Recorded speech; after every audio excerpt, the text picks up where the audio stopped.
আসসালামু আলাইকুম। আজকে দুপুরবেলায় আমাদের এখানে অনেক বৃষ্টি হয়েছে। তো রোডের এমন অবস্থা, আমরা ডিউটি থেকে আসার পথে গাড়ি চলাচল সংকীর্ণ হয়ে পড়ছে।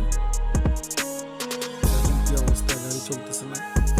বিশেষ করে যে পেট্রোলের গাড়িগুলোর সমস্যা বেশি, ডিজেল গাড়ি এত সমস্যা হয় না। দেখুন কি অবস্থা, অনেক পানি।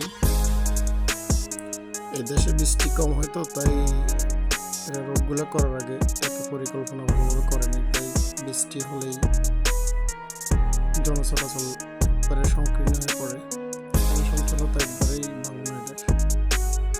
যাই হোক, আস্তে আস্তে আপডেট হইতেছে হবে।